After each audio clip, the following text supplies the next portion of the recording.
I think as you affectionately said, I'm basically your honorary co-host at this point. It, it's really it's really kind of messed up that you went out of your way to say SSPX sympathizer. Like, wait a minute, we have to make the warning that there's a Nazi on the channel.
Ninth.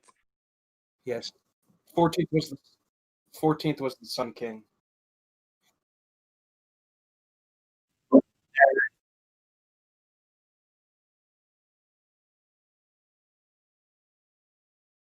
Well, I guess, first off, it's really kind of awesome being able to talk with you all tonight. So I appreciate being able to join you in the live stream. So thank you for the invitation. That it's more right now what's not going on. You don't see the riots here that you do in Portland, Chicago, Atlanta, a lot of other places. And considering BLM started here with the Ferguson, as they say, uprising, it's a little notable, I think, that that's not going on here now. And I do attribute that to the power of persistent public prayer by committed Catholics. Yes, some of it was the old-fashioned military beatdown that never really made the news and stuff. But we prayed. We prayed in public, and they disappeared. They literally evaporated once they saw a committed force opposing them. So this all started about June 10th, actually. And I don't know how many of y'all remember, there's a guy out on the East Coast, a quote unquote conservative, who said that all these Catholic statues around the United States needed to be pulled down. And I think, Patrick, you and I had exchanged some stuff.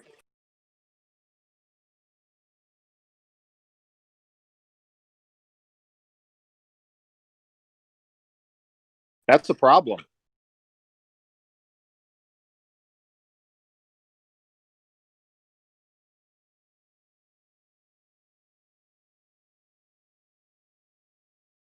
Well, can they hear Vassal?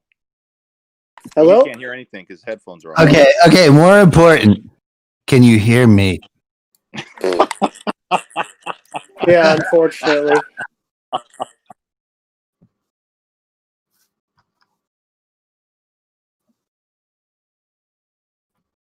Hey, welcome back. What was that? What was that you actually asked me, Robert? Because between the jokes, I lost it. Yeah, no, remember it was like June 10th. There was some conservative individual from the East Coast who was calling for all these Catholic statues to be pulled down. And I saw that and I was like, okay, I see what's coming, because, the statue of St. Louis here, which is absolutely phenomenal. If you haven't seen it, in fact, Mike Church is calling this the Catholic Statue of Liberty now. It's really amazing. It's an impressive statue. And I was sitting out there. I was having a beef stick, took a picture and said, come get it, because you can't have it. It's going to be bad. Right. Okay. I think I might have fixed my camera. YouTube audience, please say something if you can hear me. They can hear me on the Discord server, but we'll find out about YouTube real quick. It's been 5 months, guys, and I haven't done this can't get in once. trouble. And I'm doing it on a new computer now too, so all my settings had to redo. So had to get rid of the Xbox. Yeah, I actually haven't had one in a couple of years. But He's lying. He's playing Nintendo. I got a Nintendo Switch, the classic Soy Boy React one, and then I got a PC. But basically, I spent like a minute talking about the Polish Solidarity movement too, and no one could hear me about it. Yeah, you're good. You're good now. Such a disappointing start to the show. But thanks, Robert, for introducing what's been going on in St. Louis. And the message with that for me that I wanted people to know about is that like these people.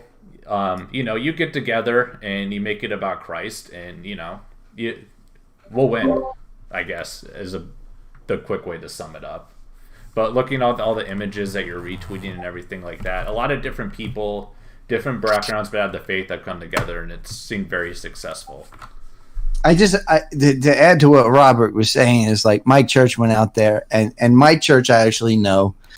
He's a great guy. He's one of the few public figures of Catholicism on social media and all that I actually respect a lot. But him going out there, I agree with Robert a lot. There was a certain figure that was calling for this stuff, and like Robert said, I mean, I kind of think of like St. Louis as an example. Is like everybody who came together was like normal, right? It wasn't like alt-right. It wasn't like TWP type of people. It was just normal people who have jobs and families who came together to say the rosary and everything. And that's what kind of repels the nonsense of the left. Right, exactly. Like these people are cowards, so it's pretty easy to deter them actually. Well, they try to provoke a response, and I don't know if y'all saw the. I tried to not take a lot of pictures of this, but some lesbians decided to perform sex acts in front of a minor while we were praying the rosary, and yeah, I saw that. Yeah, and so as we're out there praying, to not respond to those kind of provocations, because they want to disrupt, they want to cause chaos, they want to sow discord. And if you just keep focused on prayer, it actually drives them away. They get frustrated. You can see them just come unhinged and basically vibrate off into the sunset. And it's a consistent thing. It happens. It was most every day we were there, but particularly in running up to the 12th, the 25th. I'm sorry, not the 12th. As we ran up to the 25th here, I was trying to keep down any hint that there was even any opposition whatsoever. So we could basically get more people out there. And I didn't want them to recognize that we were actually, it's like when, you bomb a target, say we were bombed. You don't get on social media and go, hey, you guys blew up the gas station and you blew up, the food stores and all the stuff. You let the enemy know what the success of their attack was. It's like, no, I'm not going to give them anything. I'm not going to tell them anything about that. But the one, I was like, yeah, okay, I'm going to put that out there just to let people know. I mean, because we weren't getting harassed, mocked, or anything like that. I mean, are you really doing anything good? You got to have people out there harassing you. Robert, I think you're right that just putting out pictures of like how bad of damage they do is kind of demoralizing. Yeah, you've actually been really good about, I think, stressing that, at least what I've seen on your tweets on Twitter, about this whole, everybody's getting blackpilled and demoralized and stuff. People have to stop that because we win. I mean, we're the side that has the truth. We're the side that has the beauty. We're the side that has the good. I mean, absolutely, we can't be black-pilled on stuff. We can't get demoralized. And anything we put out, because we're at war, anything we put out should strengthen our position or destroy the enemy's position. We should never be giving them aid, comfort, or any quarter. I don't think many people, you know, as much as I can kind of be like, the anti voice, if you would. I agree with you, Robert. I don't think that there's a lot of Catholics that are giving quarter. I think if anything, a lot of Catholics are kind of finally coming out of their slumber and saying, you know what, we do have to, and I credit you to a large degree. And for full disclosure, I know Robert. We do know each other's real names, our phone numbers, our families, everything like that.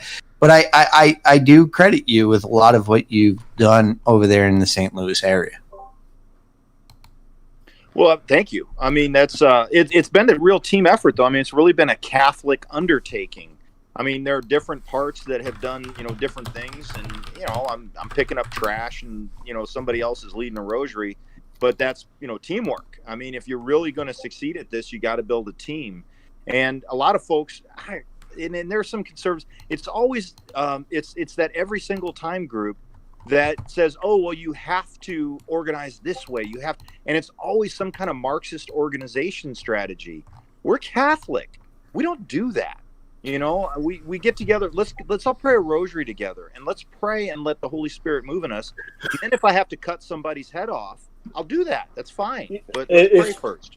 Feels like the difference between like building and destroying. You know. Right. Well, exactly. I do kind of have a question for you, Robert. I think because what Pat and I talked about on his show was kind of a call to action for people to do this. If you could kind of speak a little bit on how it organized, you know, how that kind of materialized. Was it parish groups? Was it Knights of Columbus councils? Like, how did this kind of materialize? Was it just a group that said, we're just going to pray the rosary, and then word got out through Facebook? Or if you could just speak to that. Yeah, it's actually a couple of different groups all coalesced together, starting with a traditional Latin Mass group at the Oratory of St. Francis de Sales, as well as the Oratory of Saints Gregory and Augustine. Monsignor Morris here, I'm sure he's got some homilies and things out there, but he's a very traditional diocesan traditional diocesan Monsignor. And he's been very supportive, and I can get into that later. But at any rate, these guys who are actually the Scola for the Oratory of St. Francis de Sales, they got together to pray a rosary under spiritual direction from the canons of the ICKSP, and came out. Well, it just so happened that I was already out there, and so we sort of started meeting with each other out there at the statue. In fact, the second rosary of this whole thing that we did, I actually led in the rain because not all of them had shown up yet. So it was me and a couple little old ladies standing in front of the statue in the rain. I had no idea there was somebody doing anything with it. So after that, we got to talking with each other. The Knights of Columbus provided willing men. Many past Grand Knights and people who are very involved in the Knights of Columbus organization. A lot of fourth degree Knights were out there. There were no councils that were represented. The Supreme and the state districts and all this kind of stuff said no, that they couldn't formally get behind this. However, all the members did. And so everybody was talking with each other either on social media or through Facebook, through Twitter. And they all just basically started getting together and coming down to pray. The 27th of June was when the Jim Hoft crew had scheduled essentially a rosary, but I got to be honest with you, they had scheduled it not primarily as a rosary. It was more of a nationalist rally. Not opposed to nationalist rallies. I'm a nationalist. I think that's awesome. However, tying it together like they did was just asking for trouble. And then they let themselves get flanked badly, and it ended up a complete scrum. And I was not in charge of that particular event. None of us were. And so we were all in the evening every night at 6:30. We said, we're going to meet and pray the rosary. So we did that for months. And then the 12th, they had organized some kind of interfaith prayer thing that was like 3 hours when the park closed. It was very suspicious that was actually an opportunity for them to try to take down the statue. And we just made them know in no uncertain terms that was going to end badly for them. Wait. Let's back up here. Yeah, man. What exactly is an interfaith rally? Is that like a rally of like people who have no faith? Yeah, I think that's a good sign. Okay. I just wanted to make that very clear to the listeners that interfaith means no faith. Right. Okay. Well, it was organized by the Regional Muslim Action Network. Yeah. And so when I looked at that, I'm like, so no. Just that you're going to get a no from me that we're going to make really sure you do not tear down this statue. And we were meeting there at 6:30 anyway. And then Umar Lee decided that he would move up their quote unquote security team's arrival to essentially when we were going to be there praying. Hey, real quick, do you want to just say for some people who Umar Lee is? Yeah. So he's the apostate formerly known as Brett. That is the way I usually will refer to him by his Christian name, as Brett Lee.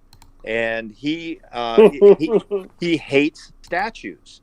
He's Muslim. Essentially, if you really listen to him, he sounds more Jewish than Muslim. And it's really hard for people to sort out. E. Michael Jones had that debate with him, which I thought was actually very good. I was concerned about the timing because, quite honestly, I did not want to have to shoot a bunch of people because that's where we were at. People have to understand that we had units in the field, and I just really, if we could avoid shooting a bunch of people, I was all for it. But I thought E. Michael Jones did a really good job. And what he said, I would have been happy to shoot people for. So it was like, good. I'm glad he said what he said. He did a nice job. And my hats off to Michael Jones. I do have to say, I listened to E. Michael Jones in that particular instance that you're talking about. And I do have to say, I agree with you, Robert, and I agree with him. Sometimes I disagree with Dr. Jones. But in that particular instance, I agreed with him. And I agree with you that there are situations where, you're locked and loaded and ready to go, and you really don't want to be locked and loaded and ready to go. So you're kind of hoping that you don't have to be, you have to be locked and loaded, but you don't have to be ready to go.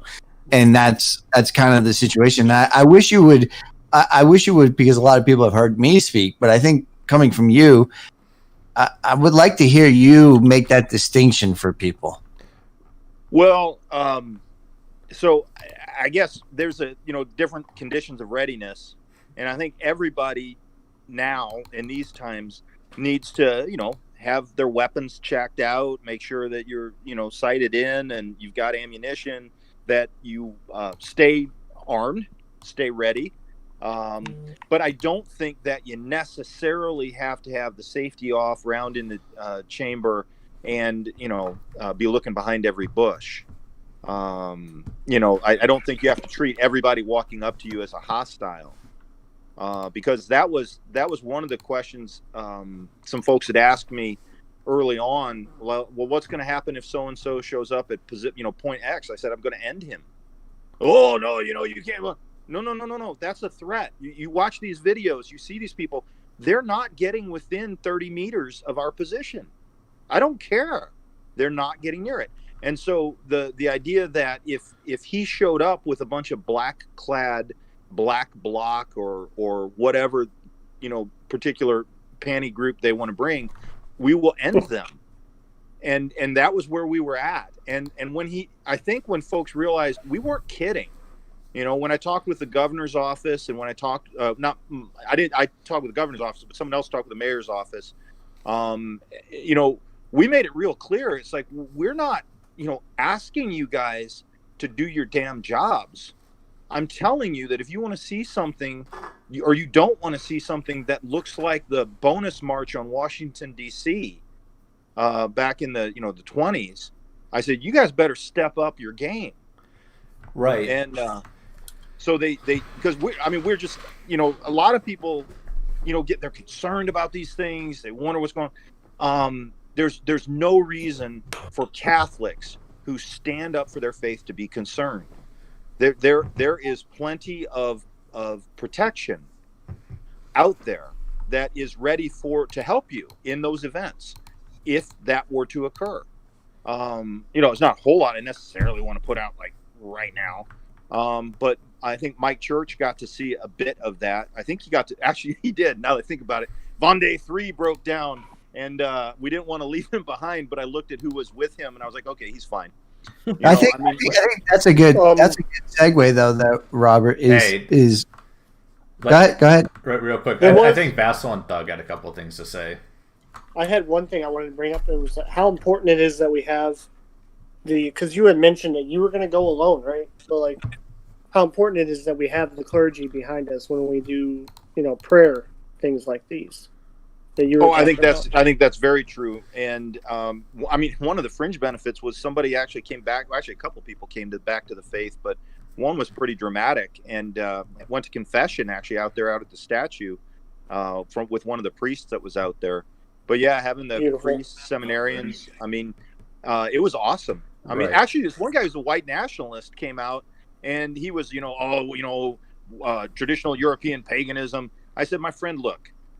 Our ancestors who really knew paganism, converted. They knew it well.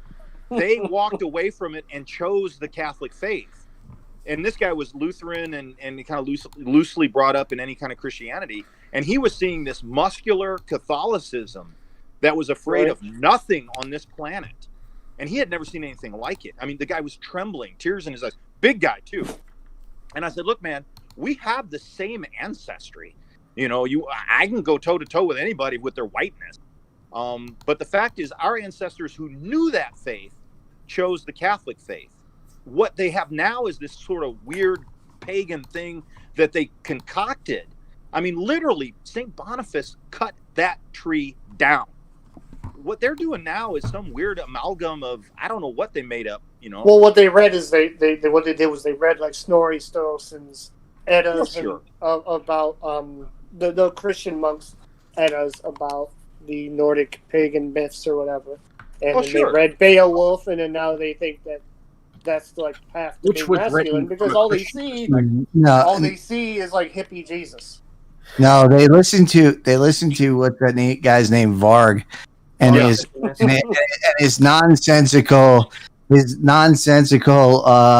fairy tree folk that like sprout out of the ground and Yeah, I'm gonna stop this here because I don't think people know what we're talking about anymore. Well, but let me talk about my family on this though, because I got 6 kids that were out there schlepping water and running vestments back and forth, and they were all over the place. Well, so this guy who's wants to talk about tribal traditions, and I'm like, dude, this is a tribal tradition. The tribe is working right now, and he got to see the tribe in action, and he was just blown away by authentic, muscular Catholicism. He had not seen that sort of masculine Catholic faith ever, and it resonated. A lot of men came out on the 12th when we had we weren't sure whether or not this was going to be a shooting war or not. And, we had a couple of levels of people that were engaged with protecting the masses, but an awful lot of them were what would be called normies who came armed and were very willing to start shooting. Yeah, well, I think it is very important. It's like people are realizing the reality of being in the public square against these what do you call them, far left, anarchists, Marxists, communists, whatever it is, Bolsheviks.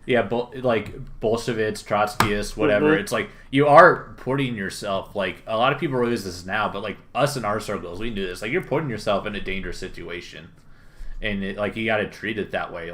How many people got hit by bike locks, whatever, in through 2016 and on, all. And it's only escalated. Right. It's only escalated. And the police have done nothing to really stop this, or the federal government, or anything. Like, they've had a few measures, some snatch and grabs here and there, but they have really not stopped this fighting in the streets, and the media's pushing it on. So if you're in the public square, and you're in the public square with, like, these far left activists, whatever you want to call them, you're in a situation where you need to be very concerned about your safety. And yet it's as simple as, like, praying the rosary in some places is dangerous. I think it's kind of important, though, to point out that they've done more than that. They've actively gone after people who were defending others who against these guys. Right. But I think, guys, honestly, like, using the term, one of the things that I have to say that I'm guilty of in the past myself is using the term Marxist. And I don't think the term Marxist actually fits, because I think it's beyond that. I think it's beyond the term of liberalism or socialism or Marxism with what we're currently facing. I honestly struggle myself to find a term for it, and I think when we align it with the idea of Marxism or socialism, is we kind of underplay exactly how dangerous the stuff that's going on right now in the streets is. I think you're exactly right, Patrick. I thought you kind of hit the nail squarely on the head on your show, where you were kind of talking about this. What do you actually call these people? And I think Marxist and I think leftist, liberal, that kind of stuff sanitizes it way too much. Right. I like Bolshevik. I'm not going to call them fascists. I don't think that's accurate. I don't think anyone on this discussion would call them. Whoa! Calm down there, Robert. That's what I'm saying. That's not accurate at all. But Bolsheviks would be, nihilists would be, but that doesn't really. I mean, who knows what the hell a nihilist is? I thought they're I think, like, accurate. Oh, so go ahead, Vessel.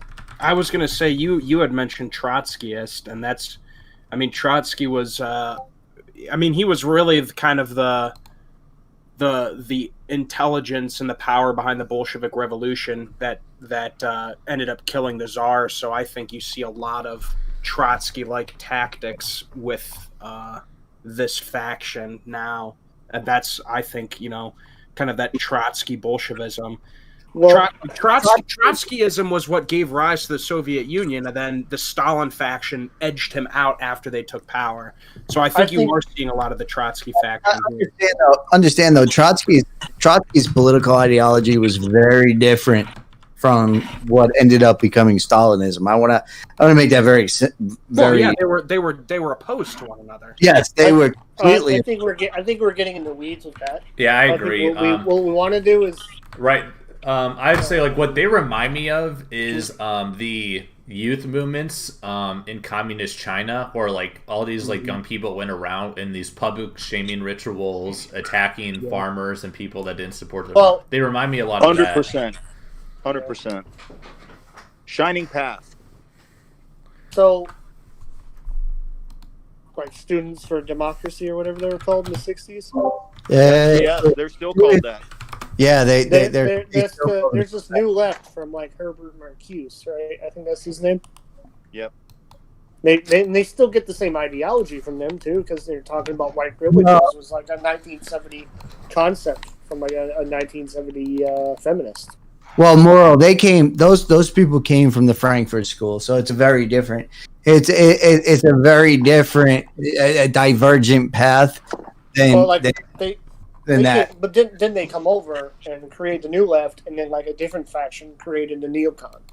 Yes, they're very much, like, you just hit the nail on the head. They're very much related to the neoconservative movement, or I would even say take a step back, and Robert probably agrees with me because we're the older gentleman of this chat right now.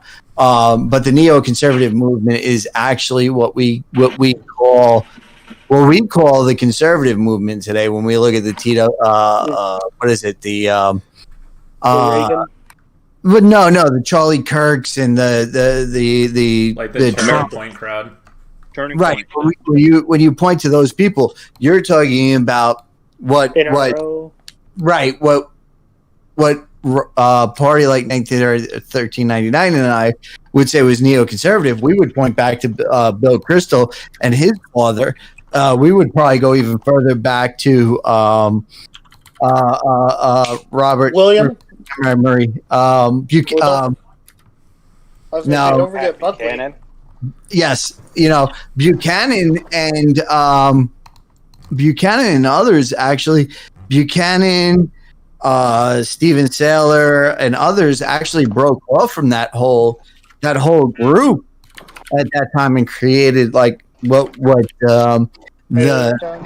as people call themselves, paleo conservatives. But it's so much in depth that you could talk for hours about it. To be honest, I think one of the fundamental problems with this is that there is so much effort put into these political distinctions that it essentially displaces any thought you can have towards a religious identity, and I think that's intentional in liberalism. So, there is no religious identity, though, Robert, and you agree with me on this. We've had plenty of discussions. Yeah, that's what I'm saying. Well, it is the religion. Right. No, It is a religion in every sense that it co-opts everything from a religious context. Like secular liberalism is a de facto presupposition of everything that we're talking about leading into the movements and everything like that. It creates the space because it takes over. You make the mistake of saying religion when you identify faith with that movement. So you make the mistake that they want you to make, and that is to identify the faith with it. So a lot of people say this, right? A lot of people say that there's a religious context to liberalism, right? You can even say that to some degree, but that's a false dichotomy, and they want you to make that false dichotomy. They want you to say that there is a religious component, but there really isn't, because there's no religion to it. See, I disagree with you there completely. I think that there is 100% a civic religion going on here, and the religious aspects. I mean, they practically have. I mean, they have a creed. They have their sacraments. It's not so much. It's almost unwilling or unwitting, but it exists, and the fervor that they will defend it matches what Robert said, that you had people, Catholics coming out there ready to rumble, basically, and the zeal that they have towards this their civic liberalism, which is fomented into a religion where they worship scientists, they worship the experts and elites and the what do you call them, starlets, basically. They have their own saints, St. George Floyd. They have their own sacraments. You can get demonic as abortion on this. The mask wearing. All this they have original sin as well. The original. You're giving rise to the legitimacy of that faith, because see, that faith is false. Right, that's putting the cart before the horse, because it's merely like us saying that it's a religion is just like contextualizing everything that we've seen happening for the greater part of ever since the middle of the first Obama administration. Right. Well, I would say it also goes into a point that people need religion, and then so they fill it with this. Right. Well, I was going to say it takes up the spot in like whether it's the human soul or whatever you want to call it for these people, where like religion is, and like it said we talked about saints, sinners, original sin, everything like that. Like it's all. We can like maybe we're contextualizing it from a Catholic perspective, but that's how we see all these things, and they're acting the way we do, but in a different mirror.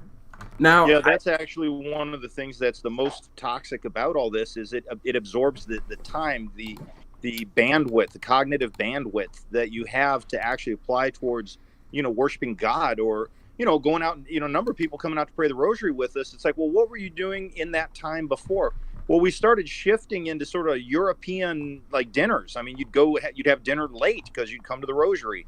And so you started organizing your life differently around an act of faith, not a sporting event, not a political event, but an act of faith. And so actually helping people to start living an actual Catholic life that they had never seen before. Yeah, that is living authentic Catholicism, and that's doing it in a way that isn't just, I go to church on Sunday and I have my prayer routine and then I carry out my day normally otherwise. What Robert's, and I think this is what you and I, Pat, were kind of talking about in our that's kind of living the authentic Catholicism. You literally adjusting your life around it, and that's something that I've talked about with my immediate and extended family. It's just like, you don't see that a lot in these parishes, and you see these kind of bizarre, like, people say, oh, well, you can't do this day because it you can't do this parish event this day because it'll conflict with the Super Bowl. And it's just like,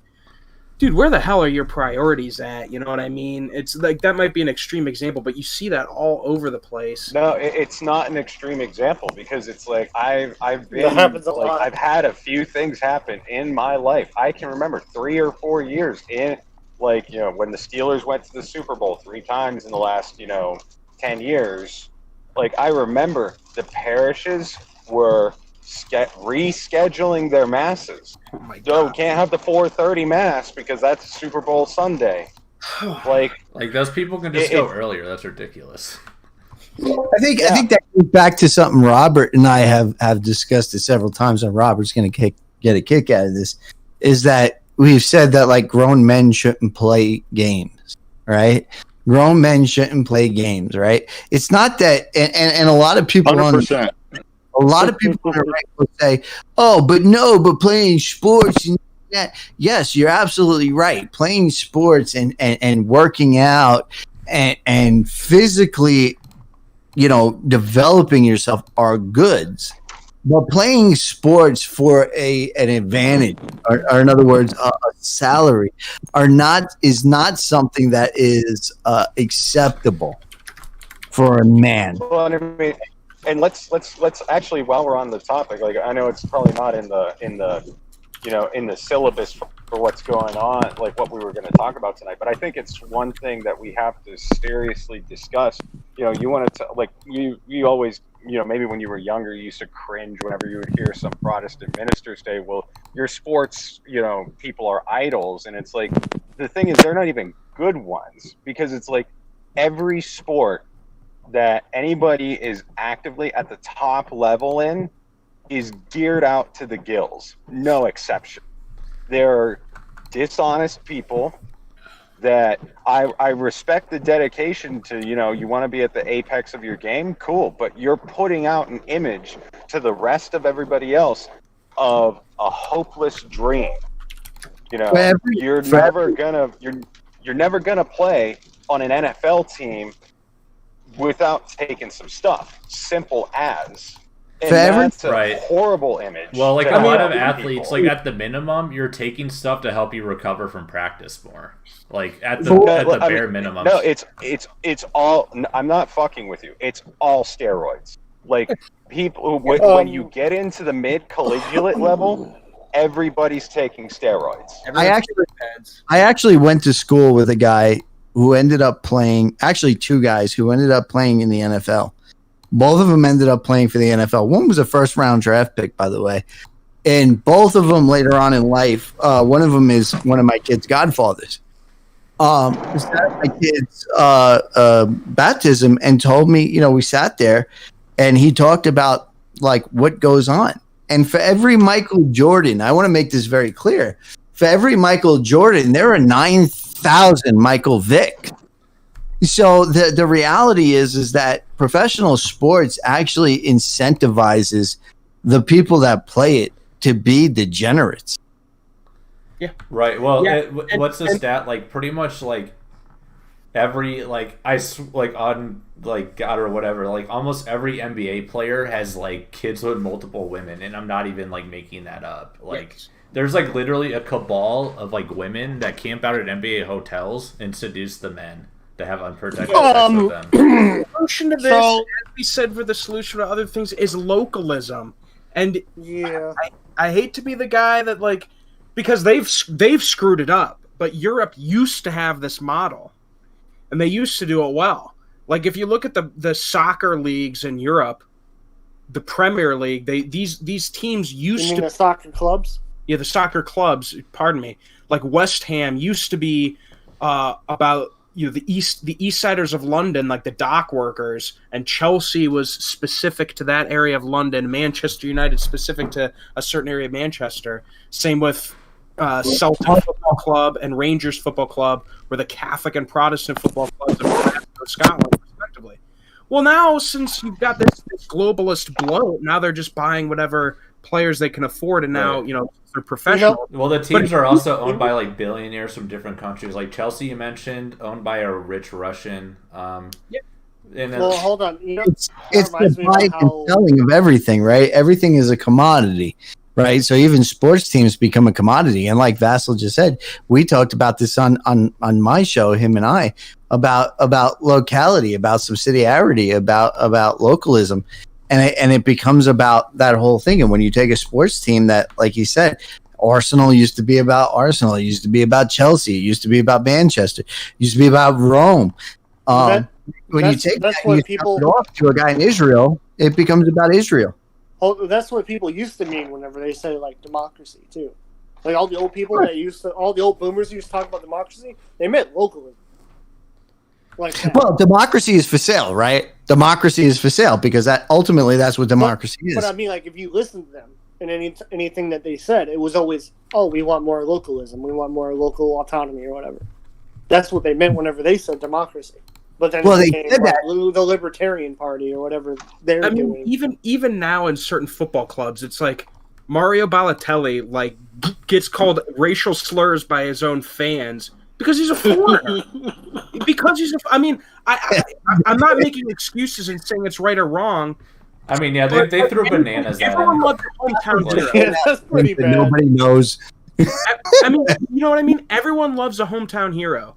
So to see some guy basically get From brought like in. Yeah, no, speaking of that, in like Rome, which is the same area where this Mario Balotelli played, there's this guy named Francisco Totti that played in like Rome's team forever, and like he is like a demigod almost, or like a legitimate local legend, like played for and then there was another guy named De Rossi that did the same thing, and they played for those clubs forever. He was a local boy, and it's like you're no matter who you are, Cristiano Ronaldo, Messi, like you'll never be at the same status as like that guy to your community. Well, hold on. If we're talking about sports, As the only Mediterranean in this chat, aka the only great one in this chat, I want to say that Messi is a shitbag. Okay, I just want to go on record as saying that Messi is a shitbag. So, all right, well, okay. I mean, yeah, I don't know enough about. Like, I used to play soccer, but I don't really know enough about it to like have that conversation. So, that's not what we're here for. Darn it. We've kind of gone down a rabbit hole here, and there was a request in the chat that we talk about something, and Robert and I and Moral Thug, I just see now, we're talking about it in our little huddle here we have, and that was kind of hearkening back a little more related to the St. Louis talk, was privilege, like the concept of privilege and what should be the Catholic response to that. Yeah, you guys go off on that because I don't really know enough about that. I don't know either. I think you have to stop at that point, right? I'm going to say this before Robert gets in because I think Robert will agree with me. I think you have to stop at that point. You have to look at what Black Lives Matter really is, and what Antifa and what all these other anarchist groups really are, and what they really stand for. And then you can answer that question. All right. I think that's a good starting point, because you have to understand. I think, me personally, because I mean, I'm a surgeon. I work at a Jesuit institution. I'm not going to name it because the my evil masters have smacked my pee-pee and handed me the social media policy. You finally got it. Oh. Yeah. You better text me later because I'm gonna laugh at you. Yeah, but it's not like anything's going to change. It's just they let me know that they are aware. That's awesome. I don't care, because I try to be respectful anyway. But this is one of those things where privilege comes up a lot, and you say, okay, if you start from a perspective that we are in fact all equal and that no person should have more than anyone else, then it would, it's a horrible thing to be unequal. So you've got to equalize yourself. Well, that's a very non-Catholic way of looking at it. If you look at it, especially in the context of St. Louis IX, you have noblesse oblige. And so that God does grant different people different gifts, talents, resources, and those people who are gifted are obligated to help those who are not similarly gifted. Now, not by becoming ungifted. I mean, God gave you this gift. You should be grateful for it. And you have a duty to help make sure that other people have enough to eat, that they are getting care that they need. They do not have a right to your stuff. I mean, that's a different thing entirely. But to say that, well, you have privilege, so you got to get this education, so you owe us the rest of your life. It's like, well, no, I don't. You cannot take from me what is mine. That I think violates. Go ahead. I think, Robert, I think that the discussion, or maybe the question, and maybe I'm misunderstanding, Vassal, please correct me if I'm misunderstanding the question.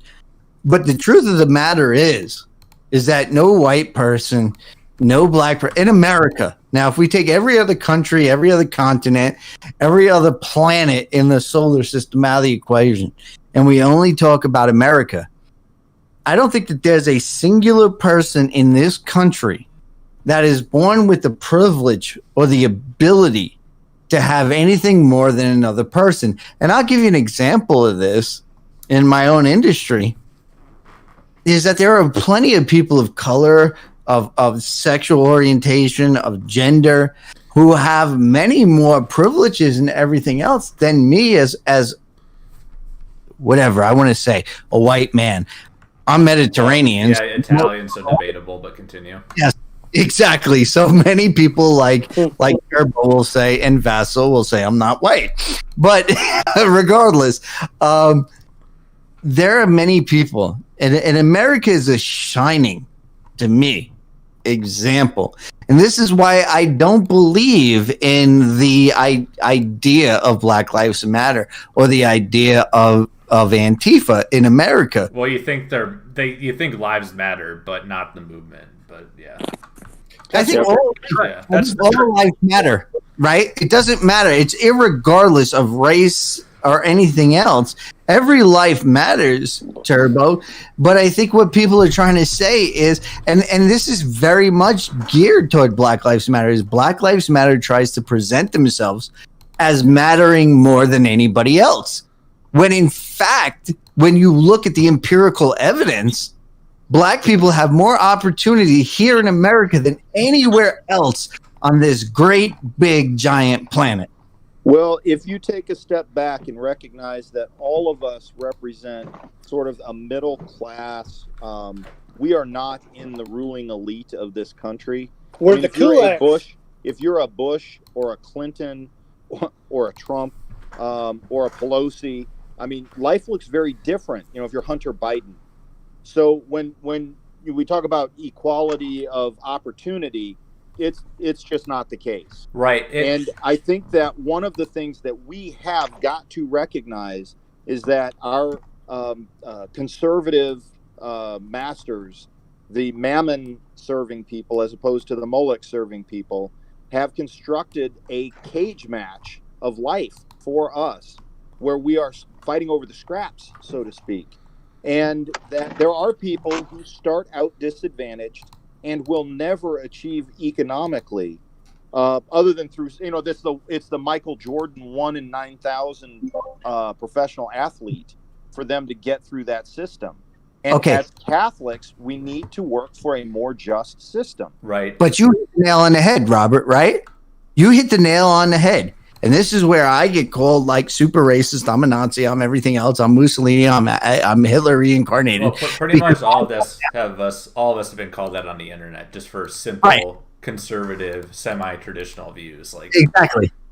But when you point out what Robert just said, I'll boil it down for simplistic purposes. What Robert just said is that the most equal system that we could possibly live under is a system called, come on, Robert, you know it.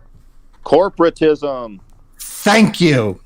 Because it places the worker as central to the state. And the state does not exist without the worker, irregardless of the race or the gender of the worker. Well, I don't disagree with you. As you know, we've talked about this a lot. But again, I think, when we look at what the state's interest is, it has to be in the family. And has to be in the family. I know you agree with me on that. I don't know that there's a huge distinction, but the 100%. Individual breakdown of the socialist and the capitalist, looking at the worker, the individual, the atomized individual as the center point, is a mistake. And we need to be looking as Catholics at the family and how do we create opportunities for genuine human life within a family. That to me, when people talk about privilege, they recognize that they have been shut out from opportunities, and they have been. As because many of us have been. Because there's no representation.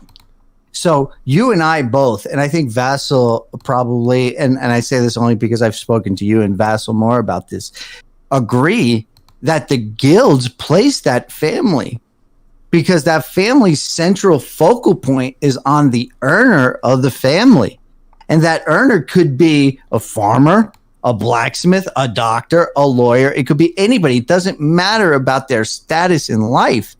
But they are focal, and in Quadrissimo Anno, it is clearly stated, and even in Rerum Novarum, it is clearly stated that the family itself is a state nonetheless. These are Pope Leo's words, not mine. The family is a state, a small state nonetheless, but a state in upon itself. Oh, no doubt. Absolutely no doubt. When I counsel young married couples, I point out to them that they represent, with their first child, a nascent nation. And that's one of the reasons why I think that the globalists want to eliminate, married couples raising children, because every child is a ray of hope into the future against any sort of oppression, and can be the agent of change to bring about those things that would make a more just society. If they can control all that and make sure that an actual mother and father with a child, an icon of the Trinity, is eliminated, they win. I mean, of course, they can't, but they will try. And that's what the war is right now. Right. Yeah, that was a lot. Let's actually expand on that a little bit, because we're talking about increasing the justice within society. I think in addition to the downtrodden aspects of it, I think we also have to look at some of the ideas of love them or hate them. I actually like the Marxist framework for critiquing and reforming capitalism, but no actual solution can be offered from it. So, particularly in the modern era, what we're dealing with is you're dealing with modernity, which means that there is no external authority figure that can offer you the hope of what you're looking for. But then you're dealing with a society that tries to give you happiness. But it is a false happiness, because happiness is a confused term. It often relies on the subject's inability or unwillingness to fully confront the consequences of their desires. I think it's just because they just interject. I think they just confuse pleasure with happiness. Whenever we've understood since at least Nicomachean Ethics that happiness is eudaimonia, which is fulfillment, human flourishing. And that's exactly it. And I think the thing that people are forgetting is let's even boil it down to something super simple like food. We talk about, there's not a lot of people dying of starvation in America, but from type 2 diabetes. Well, I mean, the backdrop to that we have to look at is what does the person's life look like that they are constantly consuming a particular thing that doesn't give them life, but is actually toxic to them, and it merely acts as a sustenance until the next bump, so to speak. You know, and that's the kind of capitalism that we've been living under. And it's one of the things that, like, you know, Pope Francis talks about in his letters. Like, he often appears very critical of the capitalist system in the United States. Well, I mean, obviously, he's an Argentinian bishop. That's going to be a backdrop. But I think there's some real legitimate critiques that, you know, going off of what Patrick in 1399 were saying, we really need to reform our society from within to be focused upon the family for the proliferation of the common good. But I think a lot of people, Buff, I think a lot of people misunderstand Pope Francis, right? I think a lot of people, including like the grifters and everybody else, misunderstand what Pope Francis is saying, and they automatically assume that what Pope Francis is saying is socialism. When in reality, what Pope Francis is doing in a very I would say an authentic way is he is in fact saying the same things that Pope Leo and Pope Pius were saying, is that when you have to look back at the family, when you have to look back at the individual, when you have to look back at the trades, you have to look back at a system that put those people foremost before everything else. So in America, we put people like Jeff Bezos, right? Or Tim Cook or George Soros. We put those people as the forefront, right? But those people are not the forefront. Those people are the exceptions. Those people are the land robbers, if you would, of society. And so our society looks at the land robbers as being the elites, whereas what Pope Francis is saying is he's hearkening back to a Pope Leo in a very uneloquent way, I would say, and saying, hey, we need to put the families first. But if he just came out and said that, and let's be honest, if he just came out and said, we need to put the families first and we need to put the worker first, what is the conservatives' consensus of America going to say? It's going to say he's a socialist, right? And that's what basically distributism and corporatism are boiled down to. That's what the guild system is boiled down to. It's boiled down to some form of socialism, which is absolutely not true.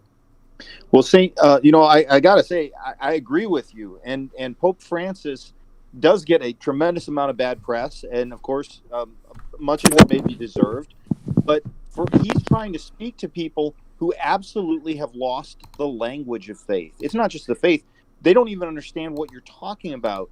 So if you read Laudato Si and you go through that, he's trying to reintroduce people to natural law, and they don't understand it. And when you talk about people with type 2 diabetes who are, literally eating themselves to death, it's because they've been taught a false anthropology. My body is a tool to be used for my will, not a message from God that I'm supposed to understand.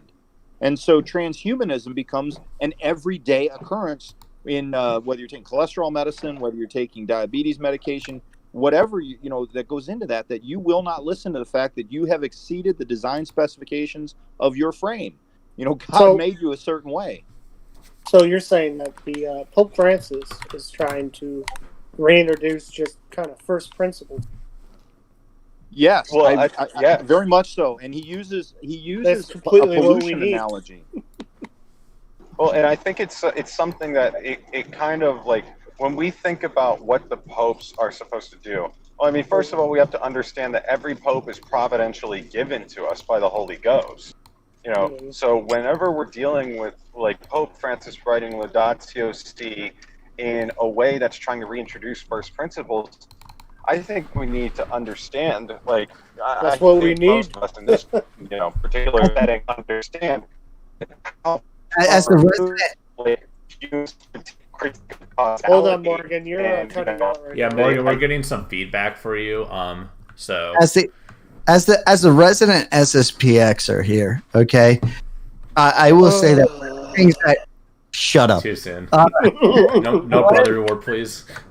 One of the things that is completely Hey, misunderstood. Patrick, real quick, I got to jump in on that because I am a big fan of the SSPX. Yes, you are. I'm going to give you a big shout out there, so you're not alone, my brother. Yeah, see, it's the boomers rising up. Hey, shut up, you. But honestly, one of the things misunderstood about the SSPX, and I want to put this out there because there's a lot of false information about the SSPX. One of the things about the SSPX and going to their churches and everything, one of the things when I walk into my SSPX church is a picture of Pope Francis. So the idea that the SSPX rejects the Pope is absolutely a false idea. What the SSPX basically states in its broadest terms is that since Vatican II, and the SSPX will basically tell you that 85% to 90% of Vatican II is absolutely legitimate. Yeah, Literally 15 to 20%. Whoa! Who's? Thank you. Yeah, not to cut you off, Patrick. Yeah, I had the server mute Morgan until he fixes that. Patrick, so like, well, what I would even like me to as say like is the number one guy that's anti them. I know that just their only issues with that one document that's I believe that says that religious liberty, and that they just want them to interpret it within the lens of tradition, and that is a legitimate question. Yep. My only issue is with a lot of the things they say, such as I saw an article written by them that said that you should not attend diocesan TLO. Okay, hold on. I'll stop you there. Yeah. I know what you're guiding to, and what the SSPX states, and Robert will agree with me, is that somebody new to the idea of traditional Catholicism has to understand is that the Novus Ordo is legitimate, but is not reverent. And there is a difference between legitimacy and reverence. But I read that article, and it said that it was about whether you could stay home for your Sunday obligation. I know that this is before COVID. But you can. You absolutely can. Why would you tell somebody to essentially commit a mortal sin? No, it's not a mortal sin. Just because there's not an hey guys, I just want to say let's keep this point quick because this is a whole video in its own. It is. I will end it with this. Let Patrick give a quick retort to that though. The idea is, and I will leave it at this. The idea is, if you go back to the Middle Ages, the average Catholic at best attended Mass about once every 3 months, once a quarter. Really? Right? Yes. Because it's absolutely true. Because if you go back to the Middle Ages, the idea of being able to attend a Mass was not something that everybody could do on a weekly or evenly daily basis because the church was not in its individual community and they had to travel a great distance. Now, the church states empirically, and Robert, correct me if I'm wrong, we're both fourth degree Knights of Columbus, but the church empirically states that you have to attend Mass and confession once a year. Well, you have to attend Mass every Sunday and Holy Day of Obligation. Current obligation is every Sunday and Holy Day of Obligation. Yeah. You have to receive communion, receive the Eucharist once a year during the Easter season, and confessions associated with that. Yep. But that's the canonical requirement. Right. I don't want to turn this into a debate. The only thing that I would really say about it is that the current communication on that, whether it's valid based on tradition or what, I think the current communication of that has been very drifted into spiritually dangerous territory where with a lot of things in the modern church open to misinterpretation and stuff like that. So I could never endorse that even if it had a tradition basis without a whole refinement of, what the faith is as a whole to the main understanding. Because I see a lot of young people say they don't go when they have the perfect means to do so, and I don't think they understand what they're talking about. You might, Pat, but I think that just drifts into dangerous territory the way we communicate it, for sure. It does. It absolutely drifts into really dangerous community, and you get into theological discussions, and of course, Vassal and Robert know that, like, the one thing I hate more than anything is anybody that calls themselves a lay theologian, because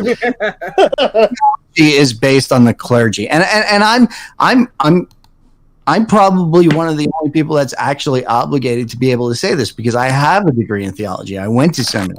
I obviously dropped out because I have a family. I went to Catholic grade school, man, and I was an altar boy. So let me tell you about Catholic theology. Many such cases. It's the idea of, like, I was an Anglican priest, so I know everything that goes on, and it's complete and utter nonsense. But the truth of the matter is, the FSPX is not your enemy. The Novus Ordo is not your enemy. The ISKEP is not your enemy. The FSSP is not your enemy. The truth is that the more you fight amongst individual Catholicism, the more you divide Catholicism. Right, and that's that's what I wanted to get at too. Is basically like what we joked about: no more brother wars. Well, you know who wants to divide Catholicism? You know who wants to divide Catholicism? Witches. Witches want to divide Catholicism. I think this brings us full circle. Wait. Who are witches? Let's state this right now, because this is something that we talked about before we went on the show. Who are witches? The three people that founded the movement that is burning down our cities right now, and I talked about this at length. The three people that founded the Black Lives Matter and the Antifa, if we just focus on Black Lives Matter, there are three women that founded the Black Lives Matter movement, and every one of those three women are devout occultist witches, and two of which are lesbians. Let's jump into this. Because that was the one thing that we definitely wanted to talk about. I did not know this until this show. I'm completely unsurprised, but let's dig into this. Okay. Matt and I, you and I did a whole probably three episode series talking about kind of this stuff you rather don't see behind the scenes, but kind of needs to be brought to light. So have at it. There's three women that founded the Black Lives Movement back in actually not even the Michael Brown, the Trayvon Martin time. So we're going back about 6 years ago. Actually, I think it's 7 years ago. I was in college and high school, so yeah, that sounds about right. As was I. 7 years ago, these three women founded the Black Lives Movement, and the Black Lives Movement was founded by these three women. All three, are devout occultists. Now, they utilize their African heritage to state that their occult beliefs are founded in their African heritage. Okay, kind of like voodoo and all that kind of nonsense. And I'm not going to get into that because it's very icky, gross stuff. But two of them are, in fact, lesbians, and the Black Lives Movement's agenda is based on some seminal movements, ideologies. One is to decriminalize sex work, whatever you want to call it, right? The other one is globalism. It's very founded in the belief that there should be no borders and that there should be complete and utter movement of people. All of the ideologies, if you go and read their actual manifesto, are absolutely 100% against Catholicism, including the idea of smashing the patriarchy, opening up borders, the freedom of religion. So, in other words, if you're a Satanist, you're on equal ground as a Catholic. If you're a lesbian or a homosexual, you're on equal grounds with somebody who is, say, for instance, straight. And that's the idea of the movement. The movement is grounded in that belief. So that belief takes away Catholicism, and it says Catholicism is not okay. And that's why Robert and his people are standing out there in St. Louis saying the rosary because they want to tear down a statue of St. Louis. And why? Because St. Louis doesn't represent slavery or anything else, but he in fact represents Catholicism, which in and of itself represents an end to things like the occult. Well, they're historically this way. I have a whole thread about how the progressives have been occultic since at least, what was it, like right after the Civil War? American Civil War, all the Yeah, I remember that. the thread. spiritualists Yeah. that were they started a bunch of these upper class You had feminists started talking to the demons, and then they're like, "Hey, let's have birth control." Well, America as a whole, as a nation, and I think a lot of people forget this, is extremely anti-Catholic. Extremely anti-Catholic. As a matter of fact, if you go back to the founding of this country, Catholic. A matter of fact, if you read Sir Charles Colombe's writings, he goes into depth about how things like Christmas were even outlawed because it was a covert way of celebrating Catholicism. How Catholicism was only legal in the one place in America that today represents the most anti-Catholic place on the planet, which is Baltimore, Maryland. Mm-hmm. And that, we have a whole catechism that, as an SSPXer, we revere, which is the Baltimore Catechism. We teach our kids that. Well, I mean, I hate to be that schizoid that analyzes, numbers and dates and stuff, but I mean, obviously, a lot of the founders were Freemasons, and a lot of the majority of our presidents were Freemasons. But the Illuminati was founded in 1776, which is a date all Americans should know. Adam Smith. But then you also had the only Confederate general who had a statue in Washington, D.C. In Washington, D.C., Confederate general. Albert Pike. Yes, Pike. Pike was a Freemason. Pike was an Illuminist. Pike was a Gnostic. Pike laid the groundwork essentially for the movement that Aleister Crowley would go on to codify, essentially. Yeah, and let's pause. Explain who Aleister Crowley is real quick. So Aleister Crowley, according to Aleister Crowley himself, was the most evil man alive. Crowley was a Gnostic Luminist, meaning he was involved in the Illuminati. Yes, I see in the YouTube chat he wrote Morals and Dogmas, which is the Freemason Bible. Basically, Aleister Crowley was a premier occultist. He was involved in British intelligence. He was a double agent. Yes, he was a double agent for the British and the Axis powers. He also was one of the people who is referenced very briefly in Taylor Marshall's bad book about infiltration, but goes into the fact that Aleister Crowley created, and doesn't really talk about this, what is called the Gnostic Catholic faith, the Gnostic Catholic Mass. He created a mass based upon that in a religion called the Ordo Templi Uranus, the OTO, which is commonly referred to in today's vernacular as Thelmism.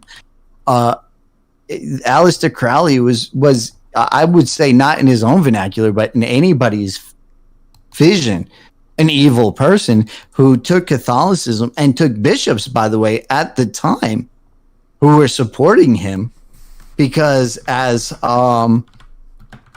Dodd referenced in School of Darkness, was one of the people who helped to put some of these people into the seminary that are currently in our clergy.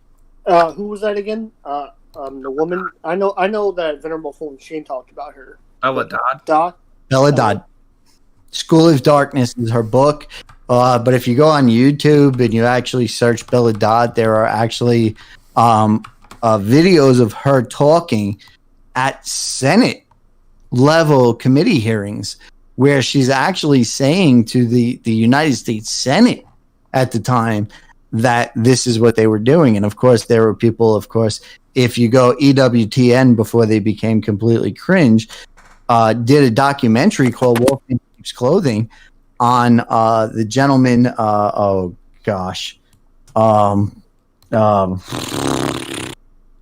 what's his name? Come on, Robert, what's his name? The guy, he was Obama's buddy.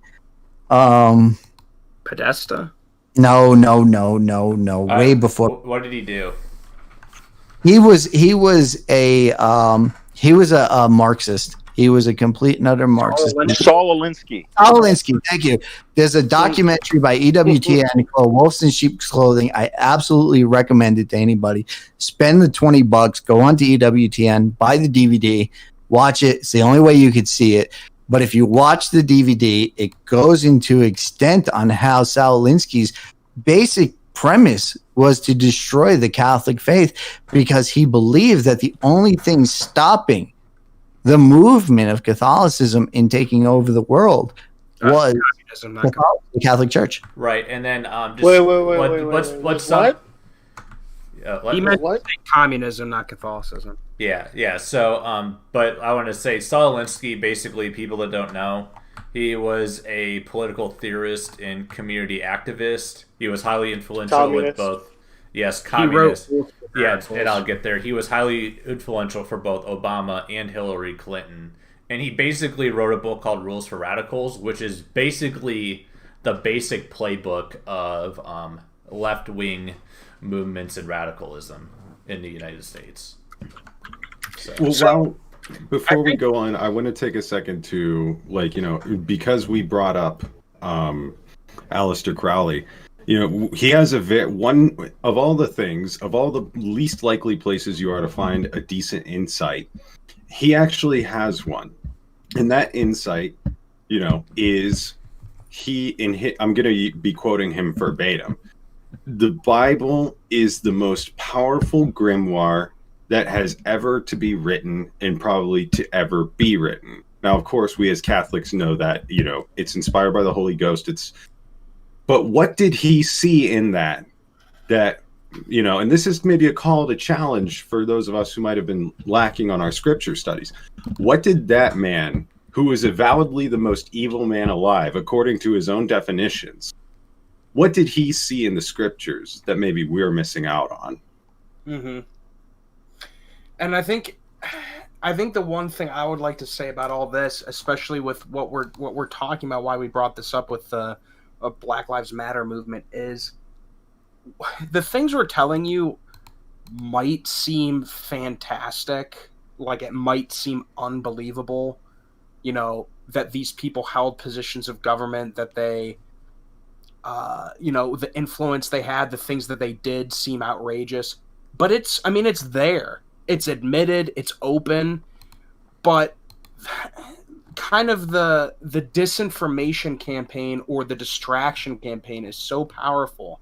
I mean, it sounds foolish, but this is truly something that I believe, because it's something me and B-Dubs will talk about on Twitter all the time.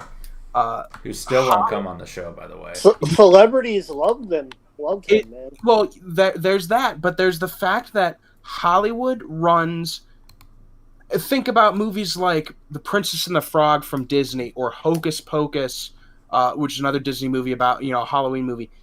These movies exist to make you think that witchcraft is like, it doesn't really exist, or it's fantastical, it doesn't really happen, it's silly, it's not dangerous. But the fact of the matter is, occult stuff happens, occult stuff has power. These horror movies are made to entertain you when really they should be cautionary tales. There is a show, and I'm not sure if it's Netflix or HBO. I don't care. It doesn't matter. I don't watch any of it. But there is a show, and I can't remember the name of it off the top of my head. I already know what you're talking about. But there is a show that literally places witches at the forefront of the idea. Sabrina, the Teenage Witch. No, it's a new one. This is a new one. It places witches at the forefront of the idea of the founding of America and everything else. Which you and I talked about this, yeah. Yep. It is literally the idea, which not misguided, by the way, that America, to a large degree, and I'm not anti-America. A lot of people will think that I am, but I'm not. I am an American. I am born here, even though I spent a lot of my youth and everything in Europe. I'm born here. I'm not anti-America. I spent 21 and a half years in the military for this country. What I am against is the idea that America stands for something that is contrary to the beliefs of Catholic social teaching. It is contrary to the social kingship of Christ.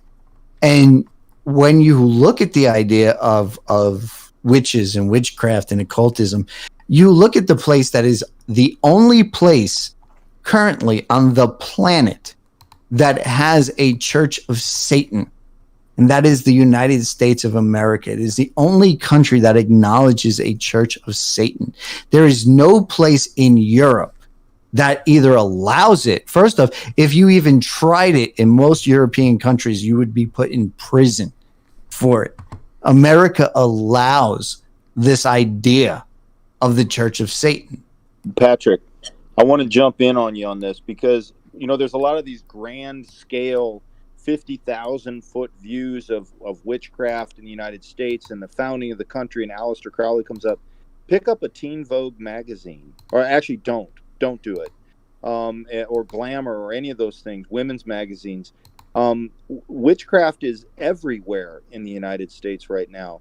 And if you look at books like The Secret that Oprah Winfrey was pushing, however, a decade ago or whenever that was, and the way people talk about, you know, I'm going to speak my truth, and I'm going to speak this and put positive energy out there. And folks, you're talking about witchcraft. And it's this instrumentality of the world to be used by your energy manipulation. Folks, that's all witchcraft. And remember, Ouija boards were just kids' toys. Oh, yeah, absolutely. Like, yeah, you can buy one at a store with a Milton Bradley symbol on it. Like, yeah.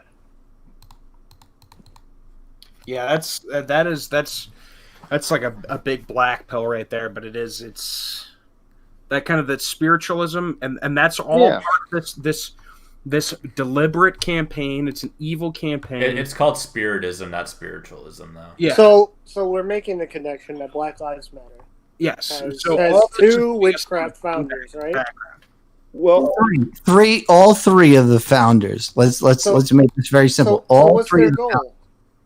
The goal is simple, right? And the way you find this is by going to their own website and reading their own manifesto. And now there are several points that they point to, but a couple of the main points are the decriminalization of sex work, globalism, Destruction of the family, sexuality, intergenerationality, and all of these things. But seminal among them is the smashing of the patriarchy. So it's a very, very feminist movement. So the black men that are in fact following this, the black men that are out there standing by this, I think for a large degree would not agree with this if they actually understood what in fact the Black Lives Matter stood for. Because so are they unwitting simps? They are. They are. Well, I mean, you got to remember that, like, Black America is a matriarchal society. So It is. It is. It is. And you can thank Lyndon B. Johnson for that, I think. No, it's beyond that. It's beyond that. The reality of the black community is it always has been a matriarchal society, and I'll explain why. Jesse Lee Peterson, who I absolutely 100% disagree with when it comes to theology, okay? He has explained this the best as a black man. And he has explained that the black culture, going back way before Johnson and anybody else, back before the civil rights movement, was a very much single mother society. And that black men have become very much simp to the matriarch of their society and have forgotten that their own society as a whole, when you go back to the tribal society of Africa, was in fact a patriarchal society. And it's very much an American phenomenon. I want to make this very clear. It is very much an American phenomenon, because when you go to places where I have been, in the Caribbean, for example, where the Caribbean is the majority of blacks, whether they're African blacks or wherever they come from, I don't care. But they are a patriarchal society, and the men, when you talk about Jamaican men, for example, will work 2 or 3 jobs to support their families, and I mean full-time jobs. And I know a lot of Jamaican and Trinidadian men who work 2 or 3 full-time jobs to support their family. When they come home, when they're in their home, everything stops. And whatever that man wants is done. If he wants to sit down in his chair, have a red stripe beer or whatever it is in the Caribbean, that is what happens. So, but it's hold on. here in America that it changes. Would it be then kind of indicative that the men kind of peacock and the women chase more? No, because there's an understanding in that society that the women. I'm talking about here in America. Well, here in America, it's different, right? So again, if we just talk about here in America, the Black community largely is a society without a 2-parent home. Okay. Yeah. If you look at it from the perspective of white Europeans or even Hispanics, so I don't want to be racial, even Hispanics, where there is a mother and a father in the home, and the father, for the large part, is the patriarch. Now, there's different degrees, of course, of what that patriarch is, right? So in traditional Catholicism, the patriarch is the guy who supplies for the family monetarily and safety-wise and all this and that. But the mother is very much a person who runs the home. She educates the kids. She runs the house. She is basically the owner of the home. And when the father comes home, it doesn't make him less. It makes what he says. So if the father says, hey, we're going to say the rosary now, the woman will stop and say, yes, we're going to say the rosary. That does not mean that the woman is in fact lesser than the man. It just means, as according to traditional Catholicism, that the woman is in fact following the lead of the patriarch. And that is what, in essence, traditional Catholicism is. It doesn't mean that the man is better and the woman is lesser. It's just that the two have separate roles and responsibilities, and together they work, as according to Pope Leo XIII in Rerum Novarum, they work together to bring Patrick, into beatitude. Patrick, to bring this back though to when we're talking about the destruction of the patriarchy within the Black families in the United States, one of the things, and this actually, when we talk about sort of original sins of America, particularly as relates to slavery, the breaking up of slave families absolutely helped set us on this path. Now, it was better before Lyndon Johnson, and I guess Daniel Patrick Moynihan had written a paper about it saying, look, we have a real problem because the economics are raising the Black men as they get jobs, but it's actually the number of people in poverty who are Black is increasing because they don't establish stable families. And so that was established back in the 60s. What has happened going forward is that destruction of the family, where we're seeing that poverty increase, is happening among everybody in the United States. It's gradually come into white families as well, and we're seeing it with the meth addiction and the opioid crisis destroying families. So there's a generalized destruction of the family that has started. I mean, it started among African Americans, and I do mean specifically African Americans, because as you've mentioned, the Caribbean families, or actually Africans who come over here, have maintained traditions of patriarchy. They have stable families. They're not included in this. So when we look at things that are legacies of slavery that are extraordinarily destructive for the United States, this is actually one of them. Well, so you go back to two of what America has presented as dangerous individuals, right? Huey Long and Father Charles Coughlin, right?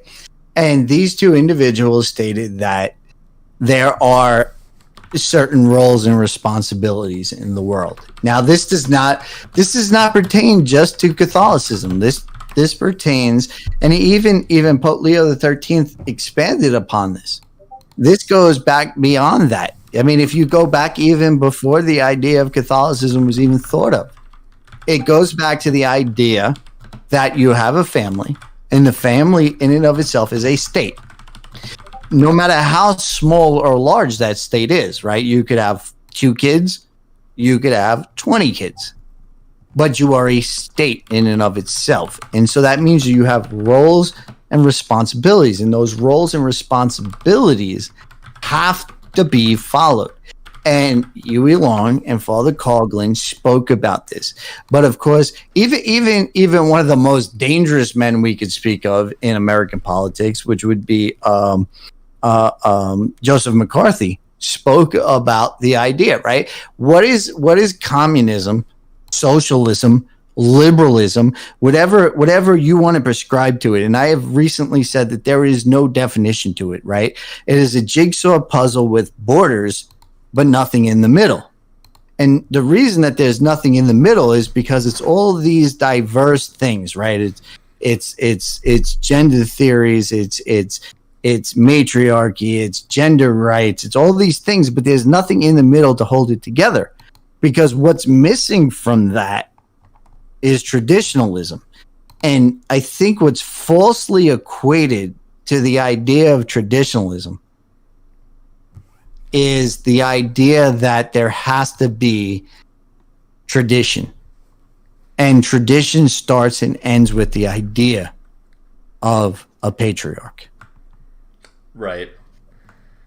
And yeah, that what it comes down to is that our transition from being more patriarchal to more matriarchal has been very destructive. There's we could go on for this. Like, there's a phenomenon like where like women in a tribe, when they get invaded by another tribe, they like assimilate with the men of the other tribe, and the men don't. And they're also really eugenic, which leads to like the abortion practices we have now, or like the Spartans, where they would just throw the babies out. They were kind of a more matriarchal society. Right. Yeah, exactly. They were only warlike because they had slaves, not because they had a matriarchy. Right. And but yeah, we have a caller that wants to be pulled in. Someone to pull in Daniel Hopp here. So. Oh God. Not that guy. Hey Daniel, you're on the show. Hey. How's it going?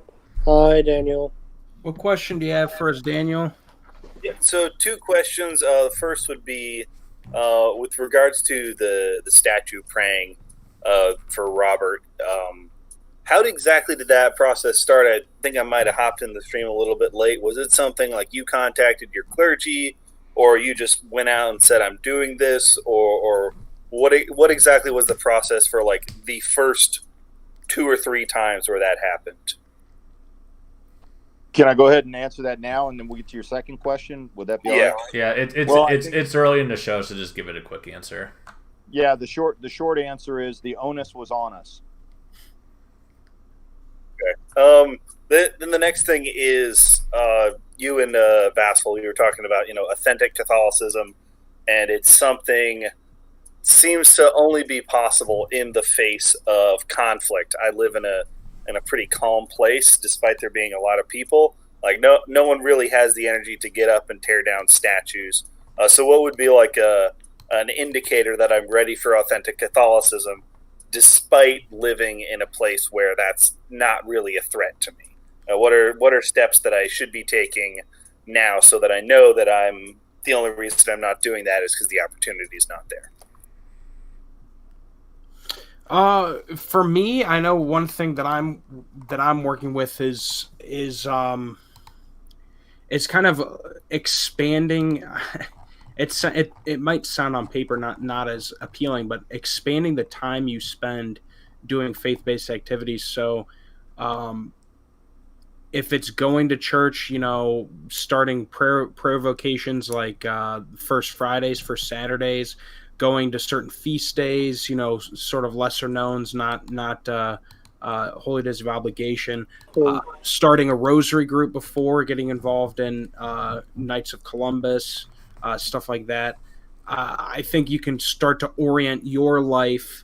I mean, and it starts small. I'm not going to say that you're going to be able to do these great things, but if you start to orient your life where your personal schedule starts to be oriented around church, then the people immediately around you by default will then have to orient their schedules in order to interact with you around the church.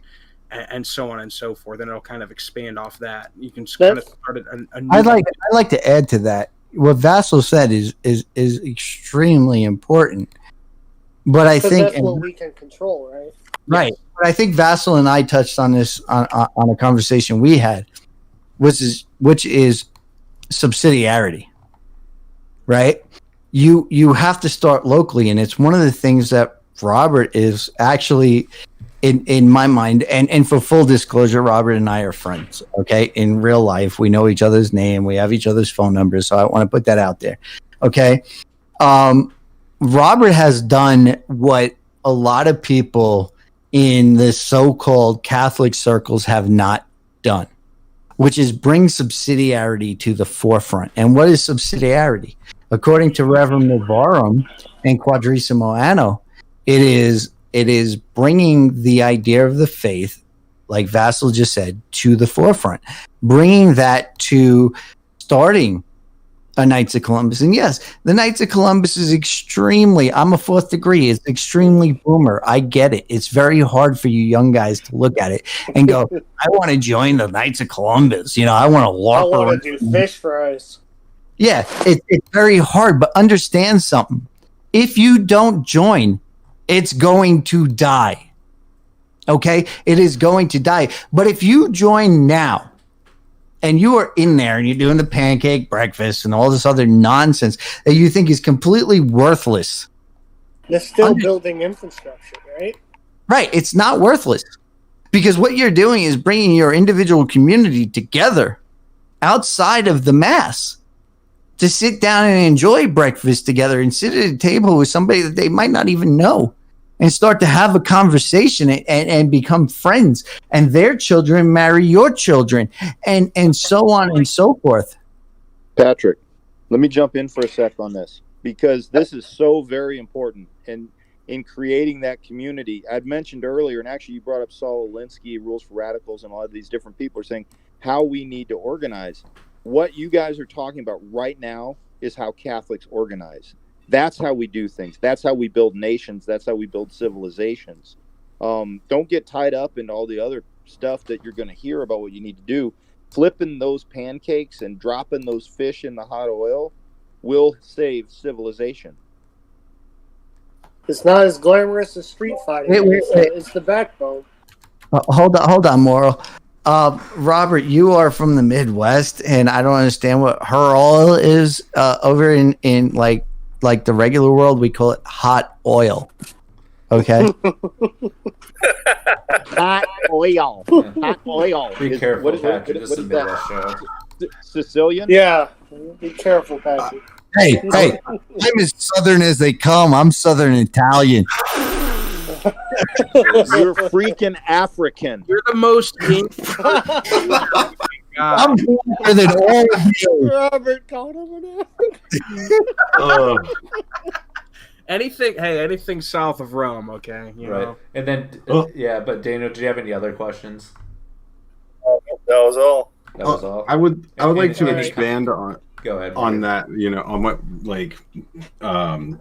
Rob and Pat were talking about. One of the things that we have to keep in mind is we've often heard that God will raise up great saints in our day because in order to respond to the evils that we will deal with. But I don't think anybody's really kind of internalized the fact that you might be a great saint, but you may die unknown. And you might not even be publicly venerated. It's a very real possibility, but that's not what it's about, because providence doesn't work. We learned this with the prophet Elijah.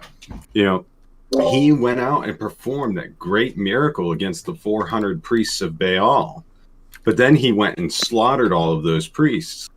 And then the Lord, after that incident, really had to he didn't show himself in the great things.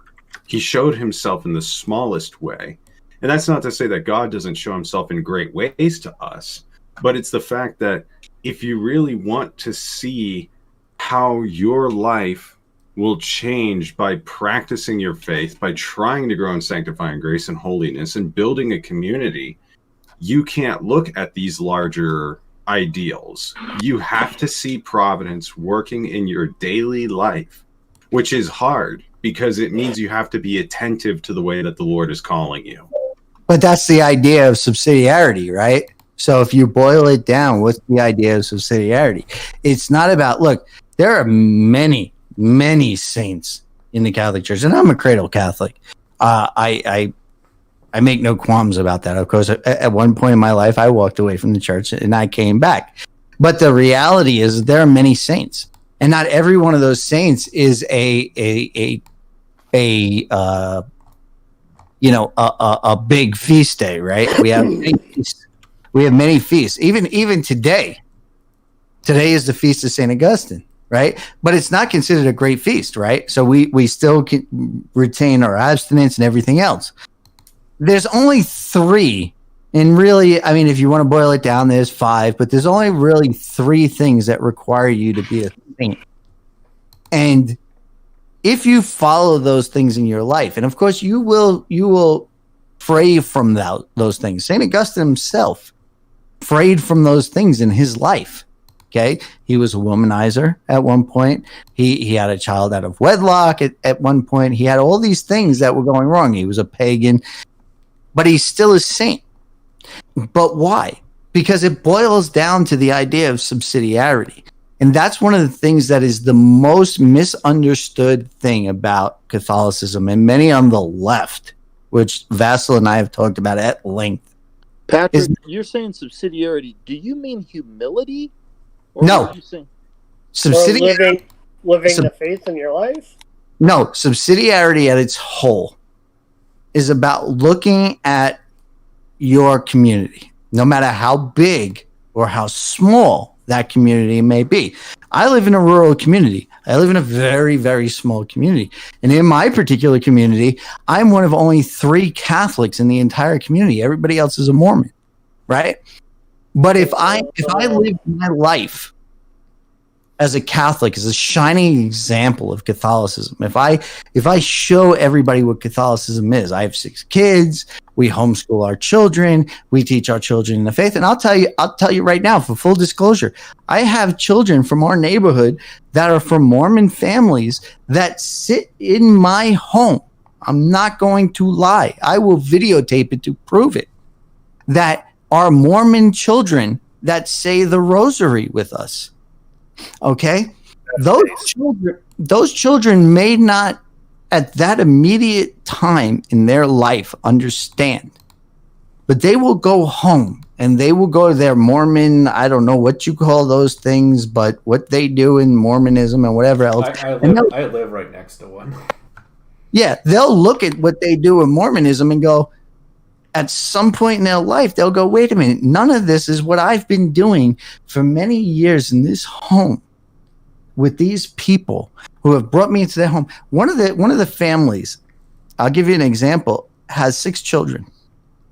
And it's heartbreaking. The mother left and went, a Mormon woman, she left her children at my home, lied to me and my wife about where she was going, left all 6 of her children, one of which was 3 months old at the time, went to court to divorce her husband, sign over legal rights of her children to her husband to be with a woman.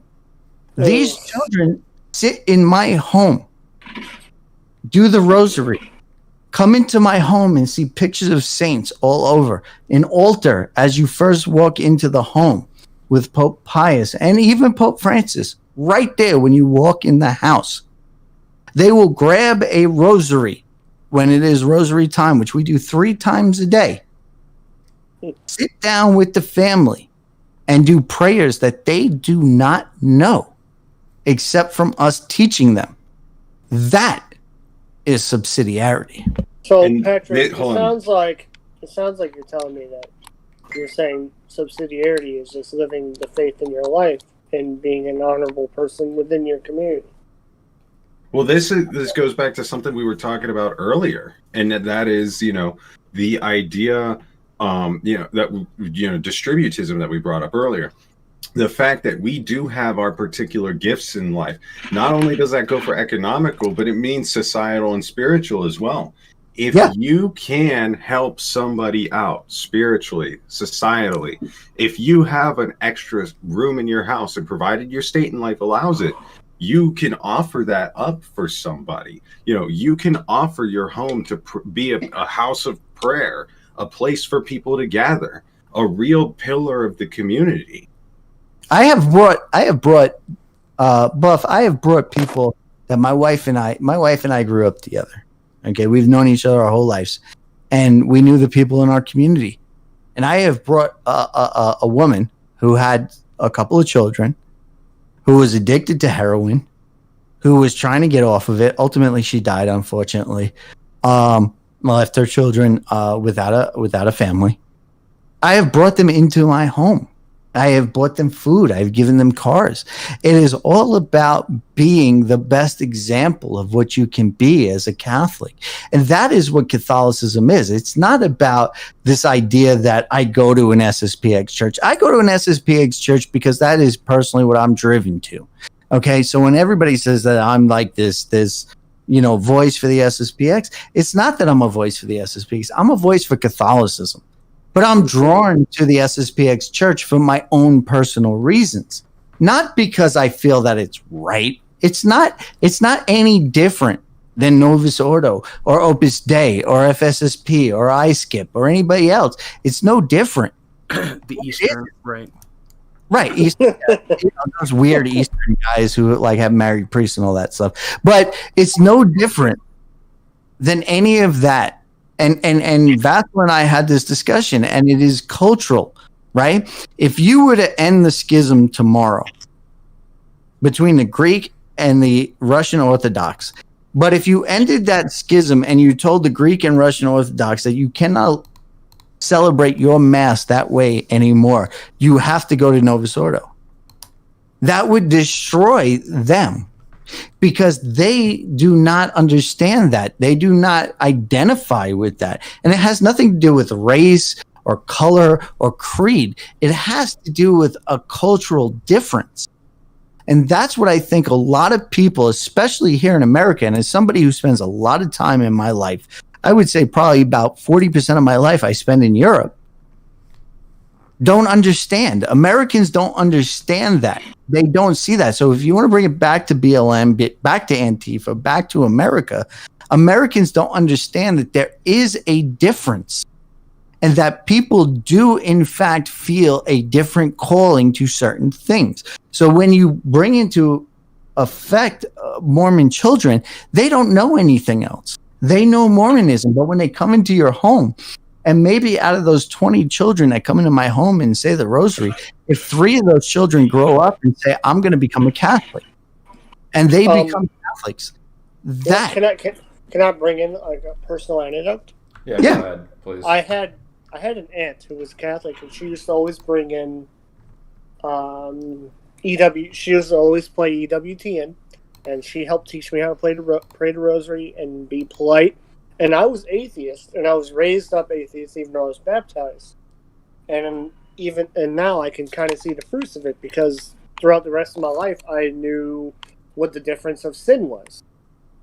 Well, I mean, I knew what sin was, even though I couldn't articulate it, because she taught me early on what it was and what Jesus was like. So those little things can make a big difference in a kid. Right. Yeah, and those are both good anecdotes. I think those are a good place to end the show. We're over the hour and 45-minute mark already. We're not going to let in our other callers real quick? No, we don't have any. Okay. Rumper Ferd wasn't here. There should be a time frame, though, Turbo. Oh, I think when you are making a great point, I think that it could take hours to make that point. Right. And I think people that hear it. We've had 2 hour and 45-minute videos before. Right. Yeah. I think we've had long ones. I just have had 2 days where I've had less than 4 hours of sleep. So I'm like, I'll probably fall asleep, and this will be a 5-hour stream just because my face is smashing the keyboard. You know what I mean? Hey, we gotta get Hayes in the call. Someone. Yeah, no, he said that he actually isn't going to talk.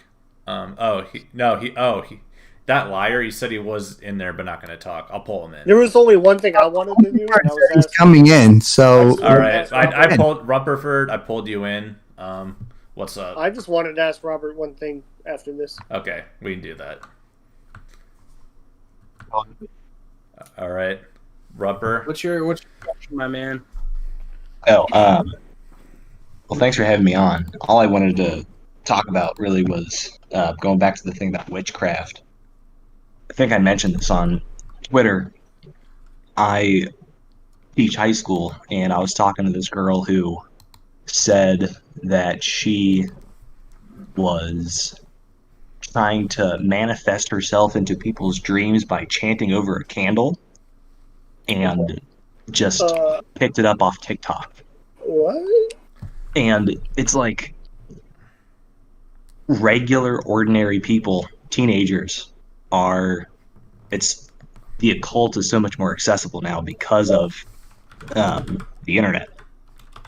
it's the draw, right? So if you go back about 5 years ago, Yeah, Harry Potter and its consequences have been a disaster for the human race. That's all I'll say. Amen. Not Well, get go enough back- hate, okay? go back 5 years ago, right? What was the big thing about getting Trump into office, right? It was the alt-right. And the alt-right was very much a paganist ideology. It was designed by white nationalists who align themselves with an ideology of paganism, right? And so that paganist ideology is very, very much inviting, if you would, to people who are looking for a place to belong.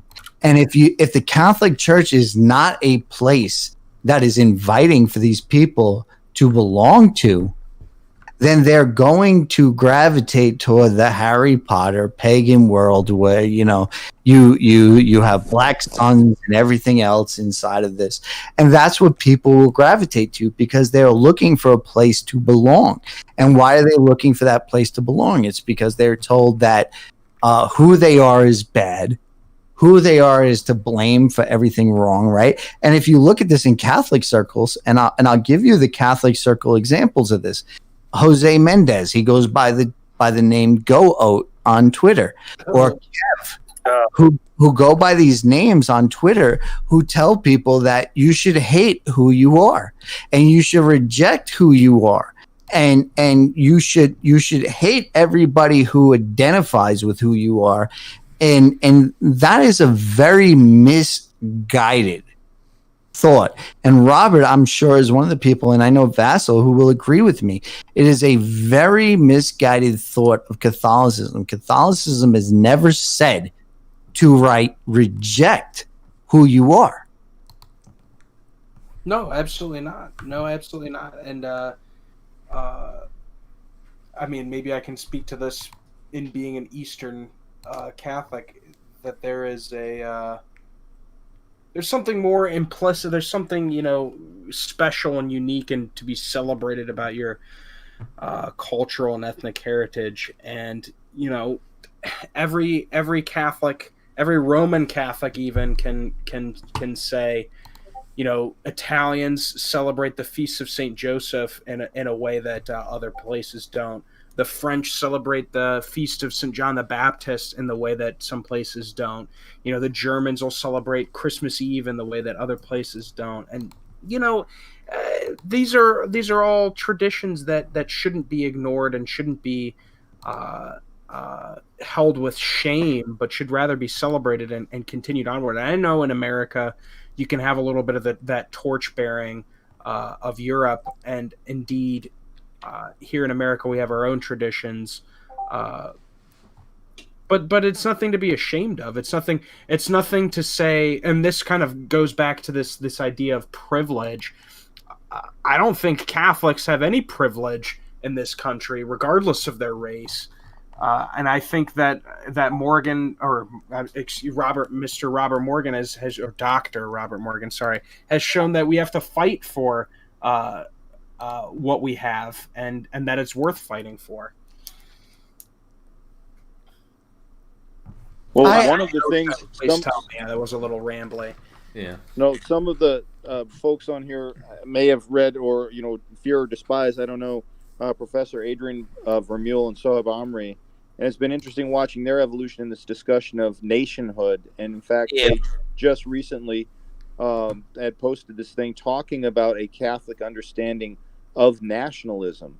Now, this is a sea change from where they've been, and I think a number of people, and John Paul II, St. John Paul II has written about the importance of nationhood. This is an extension of the discussion of the body that we had earlier.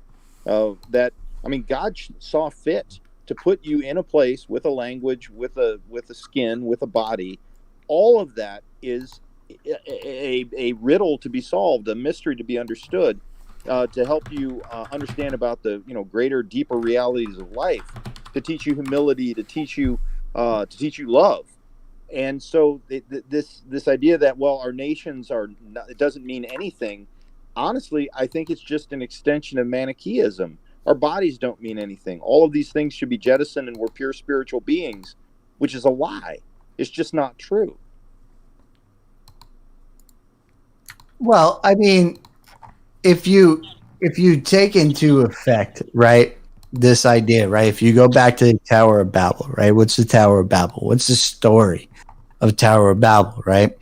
I'm very much a scholar on this whole ideology.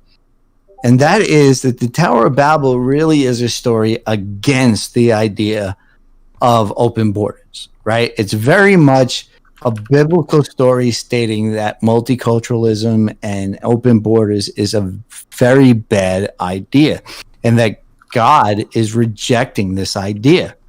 And that's the idea that I think a lot of Catholics want to, because I think a lot of Catholics today, and Vassal and I had this discussion, and Vassal will remember it, going back to the discussion I uploaded this week, which is that less than 20% of Catholics in America, now again, I'm not talking worldwide, I'm talking about here in the States, less than 20% of Catholics here in the States are actually what you would consider to be devout Catholics, because most of them, and I found this out the other day, most of them want to, they're like the liberals who talk about the Constitution, and they say the Constitution is an old document and it should change with the times. And that is the idea that Catholicism as well should adopt the times. And this is something that Pope Pius himself talked about, right? Pope Pius is famous. One of the famous things that Pope Pius said is that you should beat modernists with your fists, because he believed wholeheartedly that the Catholic Church can't change with the times, because if it does, then what you're saying is that the church itself is not true. That what the church is taught 2,000 years ago is no longer true. So the church itself has to change and adopt to the times.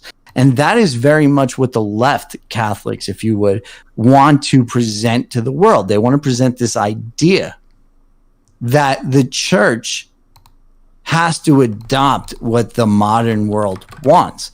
And one of the things that I've gone on my own personal apostolate, if you would, is to get Catholic Herald to reject people like Go, whose real name is Jose Mendez, by the way.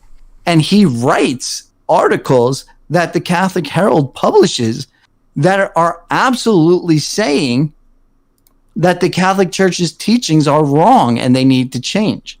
So either you say that the church is true, or you say that the church is, it's kind of okay, but there's some things it needs to change. So which is it? It's true or it needs to change?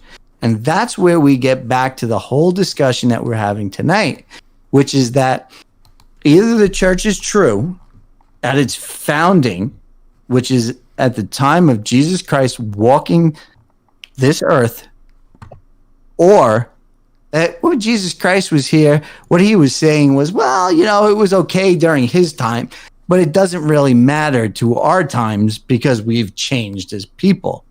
So which is true? Well said. Yeah, it's good. And then Thug had a question for Robert. If you want to ask that, Thug, go ahead. Yes, hold on. Let me put back my headphones in because I was charging. So, Robert, earlier I had that you had the support of the clergy, that you had gotten the support. Now, I wondered, how might we, going forward, get the support of the clergy for anything like, say, the prayer for St. Louis the Ninth statue? How might we go forward get their support? Now, are you talking about in your local parish or in in the community? Locally, how do we get our parish's support? Because and I don't want to be uncharitable to our parishes, but sometimes it can feel like we don't have their support whenever we try to do things like this.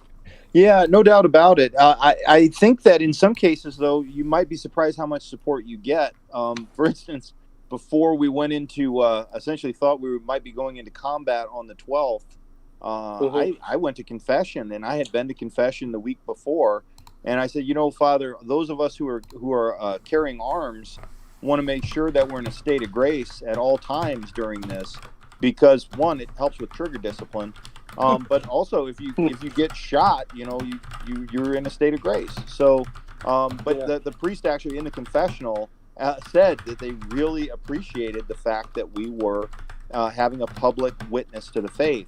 One of our parish priests actually blessed a new scapular I had and was very supportive, and traditional Latin blessing and all this is awesome.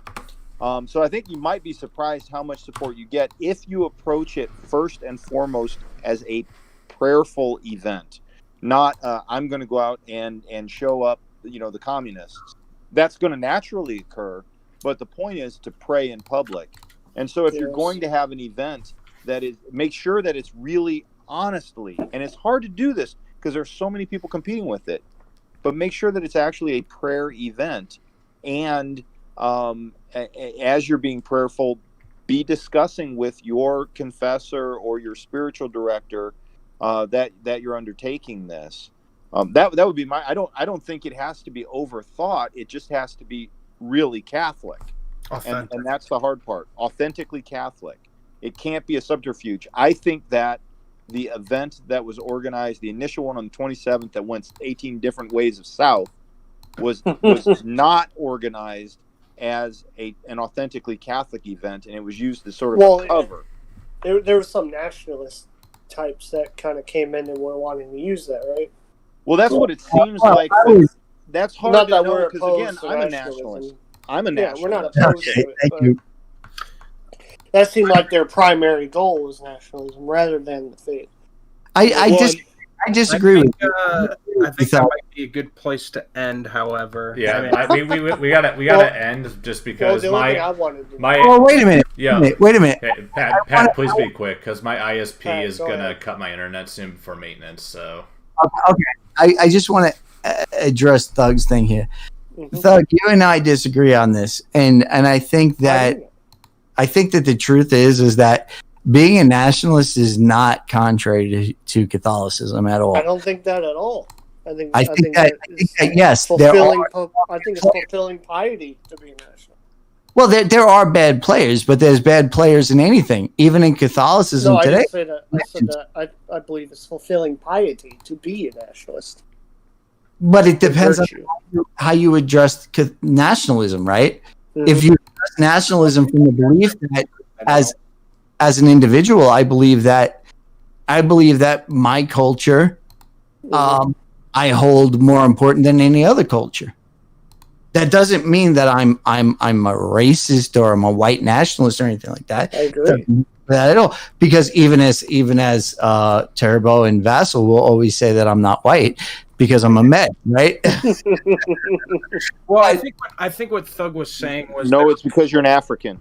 Yeah. That's what Thug was saying was there are people that were exclusively nationalists, not using the event for Catholicism and kind of hijacking it. Well, of that's course. the case. If you get into that discussion, though, you end up taking away from everything, right? If you discuss the people like Richard Dumbass, whatever his name is, right? He's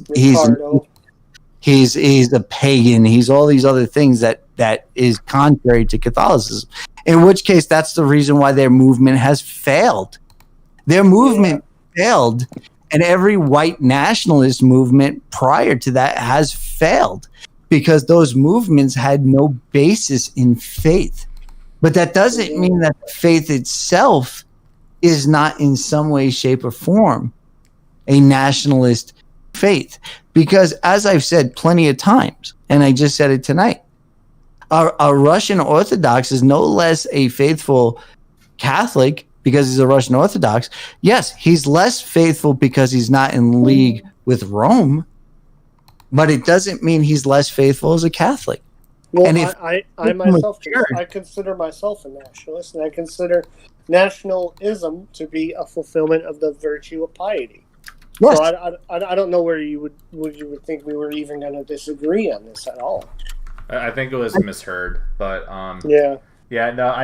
we unfortunately do have to wrap it up abruptly because I'm afraid my internet's going to be cut off for maintenance.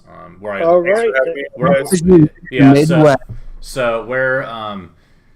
just want to end this off is thanking all you guys for being on tonight. I recommend following all these guys on Twitter. They're all good accounts. Except Daniel. Yeah, we'll leave it at that. But yeah, no, you guys were great. This is a really good discussion. Great way to start off a long hiatus. We had some tangents, but that's what happens when dudes talk. Hopefully the audience could keep up with some, and the start was a rough because I didn't have my settings right, but I think this one was a banger. Probably one of the top 3, if not top 2 ones we've done. So I do want to extend an open invitation to all of you. At any time you want to come on my channel, where I have a lot of followers on both Anchor, Spotify, BitChute, YouTube. Anytime you want to come on and have a discussion on this, absolutely let me know, either on Twitter or YouTube. I'll let you know right now. Let me on. Yeah. Well, I'll message you about it for sure. I've had you on, Turbo. We had a nice. Yeah, we had a good talk with Vassal. It was good for sure. And then we also was on your live stream one time, which wasn't really an official episode as far as I understand, but we had a good talk on there too. I think that these are the best things that Catholics can do right now because it's a counter to the grifters who want to profit off of the faith as opposed to actually discussing it. Indeed. I would agree with that for sure. We are a non-profit live stream on this show. Yeah. We're poor. All right, remember to pray your rosary, fellas. Yeah, keep your do it every day. I've been doing it since November 2018. Haven't missed a day yet. Don't regret it at all. So it's an essential part of my day now.